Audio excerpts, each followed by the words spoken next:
گناہوں پر خوش ہونا گناہ کرنے سے زیادہ برا ہوتا ہے۔ دنیا نفسوں کے ہلاک کرنے کے لیے ایک جال ہے اور ہر قسم کی دکھ تکلیف کا مقام ہے۔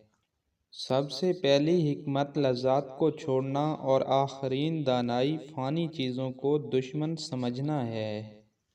دنیا کی محبت عقل کو بگاڑتی ہے، دل کو حکمت کے سننے سے بہرا کرتی ہے اور آخرت کے سخت عذاب کا موجب ہوتی ہے۔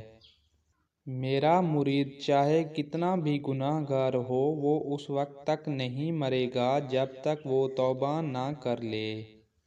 انسان کو اچھی سوچ پر وہ انعام ملتا ہے جو اچھے اعمال پر بھی نہیں ملتا۔ زندگی وہ واحد پودا ہے جس کا بیج زمین کے اوپر اور اس کا پھل زمین کے نیچے ملتا ہے۔ اچھی بات کوئی بھی کہے اسے پلے باندھ لو، کیونکہ جب کسی موتی کی قیمت معلوم کی جاتی ہے تو کوئی نہیں دیکھتا کہ اسے زمین کے تہ سے نکالنے والا کون تھا۔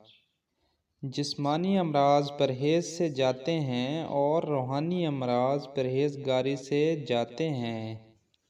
جب دشمن کی ساری تدابیر ناکام ہو جاتی ہیں تو دوستی کا ہاتھ بڑھاتا ہے۔ بس اس وقت دوستی سے وہ کام لو جو دشمن بھی نہیں کر سکتا۔ وقت کا پتہ نہیں چلتا جب اپنے ساتھ ہوں، لیکن تب اپنوں کا پتہ چل جاتا ہے جب انسان پر برا وقت آ جاتا ہے۔ اعتماد حاصل کیا جاتا ہے، احترام دیا جاتا ہے اور وفاداری کا مظاہرہ کیا جاتا ہے۔ ان میں سے کسی ایک سے بھی خیانت کرنا تینوں کو کھو دینے کے برابر ہے۔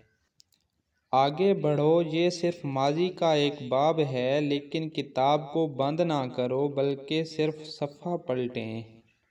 جب دوسروں پر آپ الزام لگاتے ہیں تو آپ تبدیلی کی اپنی طاقت چھوڑ دیتے ہیں۔ زیادہ سوچنا چھوڑ دیں، یہ آپ کی زندگی کو برباد کر دے گا۔ آسان سڑکیں کبھی بھی ایک ہنرمند ڈرائیور نہیں بناتیں۔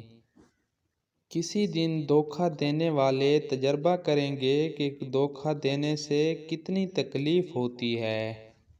آپ دماغی طور پر علیل ہیں تو جسمانی مضبوطی سے آپ شفا یابی نہیں پا سکتے۔ ایسی صورتحال کو چھوڑنے سے معذرت نہ کریں جس سے آپ کو تکلیف کے سوا کچھ نہ ہو۔